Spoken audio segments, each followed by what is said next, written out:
Hey, what's up, everybody, and welcome to my 3 takeaways from the Coach Mike Strickland interview that I posted this past Monday. It's just bringing a smile on my face just thinking about that interview because it was so special for me being able to go back to my high school baseball coach who coached me 7 years ago and be able to have such a connection, such a thoughtful conversation with him and be able to learn from him because, I had a great relationship with him when I was in school because he was my teacher and he was my coach. And we've had a lot of conversations, but no conversations to this depth or on these sorts of topics. So it was really special for me to be able to really see his character shine in kind of a different setting in this interview. So I hope you guys enjoyed it. I hope you got something from it. I'm going to have a little bit something different for you. Instead of 3 takeaways, I'm actually going to have 6 takeaways because when I was going back through the interview and listening, I was like, there's just too much good stuff in here, too many good tips for you to be able to use and for you to take away from this episode. And I want to make sure I don't sell you short from them. So I'm going to go through 6 takeaways, but I'm going to go through them a little bit more quickly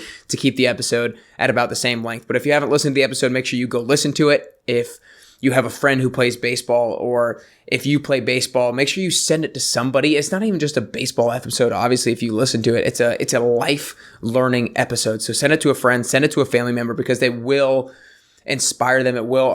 It will inspire them to work differently in their life and behave differently. So with that being said, let's get into my 6 takeaways. Number 1 is don't ask someone to do something that you're not willing to do yourself or haven't done yourself. And the first couple of takeaways are about how you can lead somebody your own age. He talked about that early on. I was like, I've really never thought about it. He was like, leadership, one of the toughest things about leadership is leading someone your own age, especially like a high school football team or somebody at work who's your own age. How can you lead someone when you don't necessarily have more experience than them? And he said one of the things was to do this, is don't ask them to do something that you're not willing to do yourself. And if you guys watched The Last Dance with Michael Jordan that played on Netflix and ESPN here recently, that's what he said himself too. He's like, I never asked anybody on my team to do anything that I hadn't done or wasn't willing to do myself. You have to be able to walk the walk to be able to recommend or push somebody else to a certain extent. Takeaway 2 is be the best model of greatness for the people that you're trying to get to follow you. And then in all aspects of life. So again, this was kind of how do you lead other people your own age? Be a model of greatness in all aspects of your life. Don't just be a great model of leadership on the baseball field. Do it in the classroom. Do it how you treat other people outside of school. If you can model greatness in all areas of life, people will respect you to that utmost level because they see you acting with character and integrity everywhere. So when you do it on the baseball field, it's not out of character. It's not inauthentic. It is authentically and genuinely you.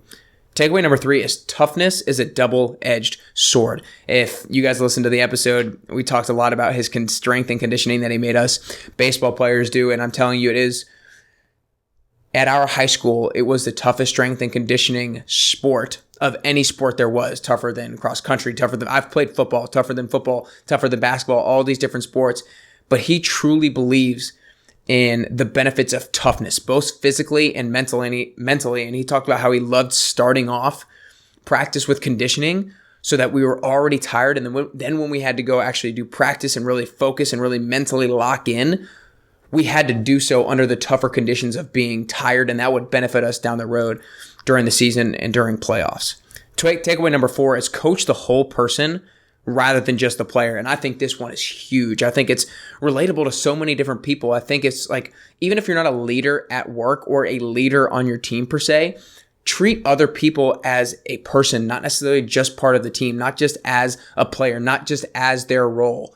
Because if you care for them as the person, if you care for them to elevate their life in all areas, they're going to care the same about you and you're going to build a better relationship with them. They're going to trust you more and you're going to have more fluid rapport in that team that you're working with and that you have a common goal with. Takeaway number 5 is you get to decide how the story ends. I loved his story from his high school baseball team back in 2017. They were 500 by the end of the season, 15-15 before playoffs. And he said, look, are you going to be the team that gets defined by 15-15? Or are you going to be the team that gets defined by the next 5 weeks, by what you're going to do next during playoffs? And I think that's such a great life lesson where if you screw up or if you don't do as well, don't let the past define who you are. write your own future story. And on the flip side of that, if you've done really well in the past, don't get complacent with that success that you've already had. Realize that you have to completely every single day redefine yourself, reinvent who you are, and you're only as good as your next baseball swing or your next at bat. Takeaway number 6 was accountability for all players, not just the best players. I thought this was really inspirational because so many coaches and so many leaders really focus on just the prime talent, just the best players on the team, or just the best people in your group, just the best workers at your business. But if you're a person of character, then you place an importance on the human relationship of all people on your team. Because when you establish a great relationship with everybody on the team, then everyone on the team sees that. And everyone on the team sees your love for the individuals and sees the love for the team as a whole. So if you better a relationship with one person, it betters the relationship with the entire team. They trust you, you can challenge them, and you can even, he talks about how you can make them mad at you. But if they know that you love each individual, then they will know that you're looking after their best interest. So again, guys, my 6 takeaways really quickly. Number 1 is don't ask someone to do something that you're not willing to do yourself or haven't done yourself. Number 2 is be the best model of greatness for the people that you're trying to get to follow you. 3 is toughness is a double-edged sword. 4, coach the whole person rather than just the player.